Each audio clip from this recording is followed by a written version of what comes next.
Hey all, Josh Spoon Producer's Kitchen, and this video is about 5 recipes with Ableton Echo, one of my favorite Live 10 feature. So as not to waste too much time, let's just get started.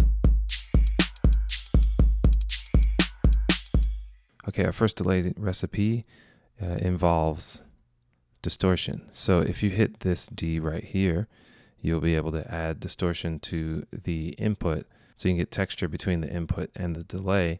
But if you turn the dry wet off and turn the D on, you can get just straight up distortion.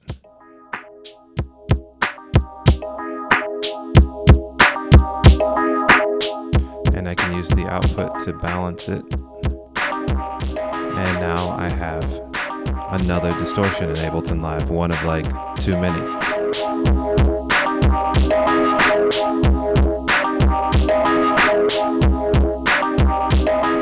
Okay, next recipe is automatic double tracking system. And so we're going to be doing this artificially through digital signal processing and not through tape.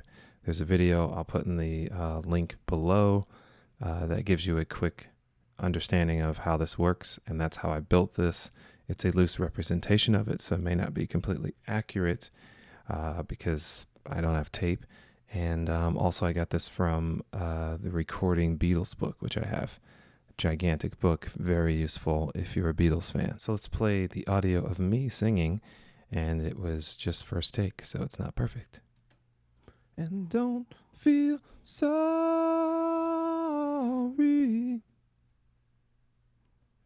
about the way it's gone, and don't you worry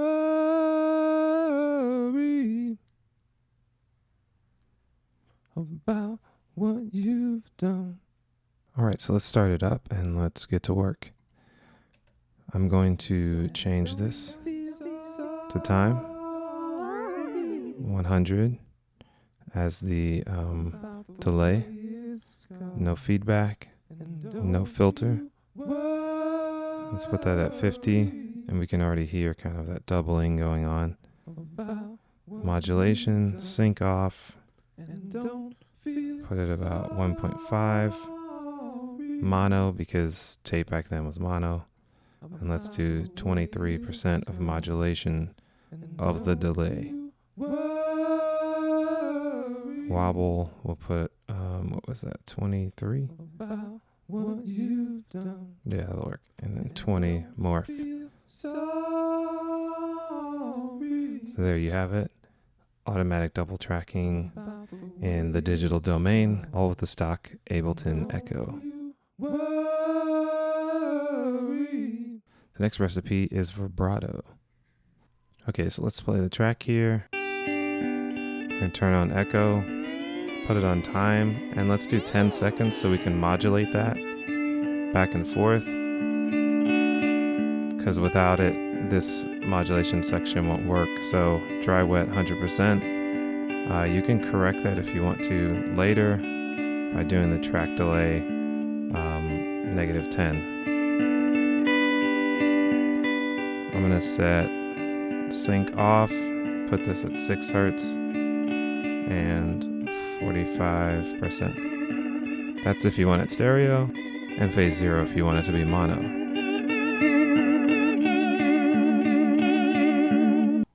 Next tip is creating a stereo flange, and this flange is based off of old school flangers where people used to put their finger on the tape to kind of slow it down and it would flange.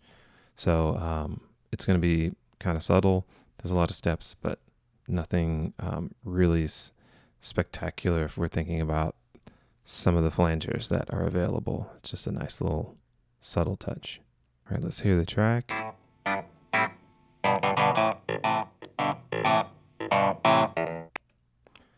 And let's turn on the echo here. Once again, time base, 1 millisecond. Feedback 0. Let's put the dry wet to 50. Let's open up the filter here. Somewhere around 200 or so. And then this around 4,000. prefer this specifically to kind of spark that up a little bit. Let's go to modulation. I'm going to turn off sync again. 0.75. Triangle. And let's do 100%. Actually, this goes to 2%.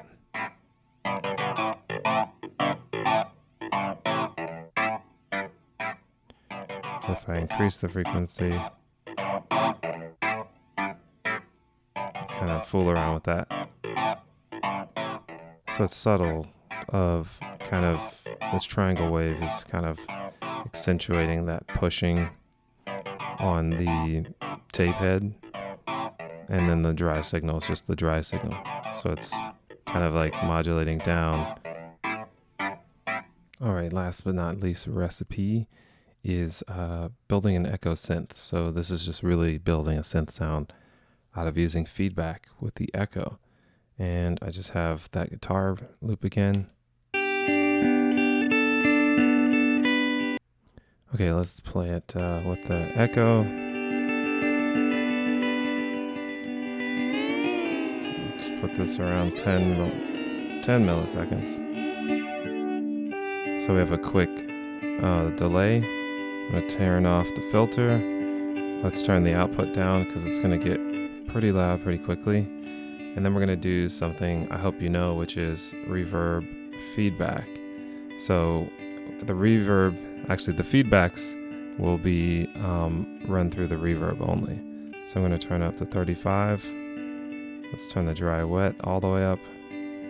And we're going to invert the phase of the feedback.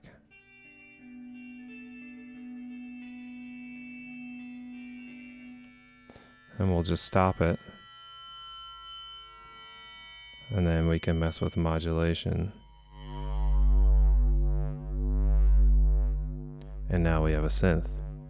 So I'll let you in on a little secret. If you want to record audio without starting the transport, you can use looper. And if I press spacebar, we'll start hearing the sound again. We don't want that. We don't want that in the synth. So what I can do is take looper, set song control to none, tempo control to none, and then I have the freedom to record and stop whenever I feel like it without the transport being on. That's probably long enough. So now, and all this stuff can be messed with, you know, and you can record all this stuff, but I'm not doing that. So I now have a MIDI track. I can take, actually I probably need to drag it to an audio first, then MIDI, and then now it's a synth.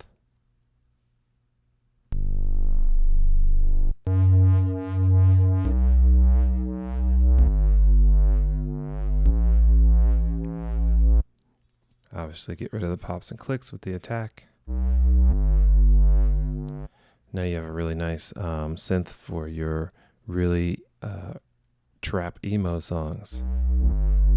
All right guys, thanks for watching. Let me know in the comments below which one was your favorite, or if you have some cool echo tricks and recipes that you have. Also in the description and on the producerskitchen.com, I'll have a link to these 5 recipes and a couple of little racks that I'll be selling for $1. It's going to be just to be able to support the channel and help me to get to Berlin for Loop 2020.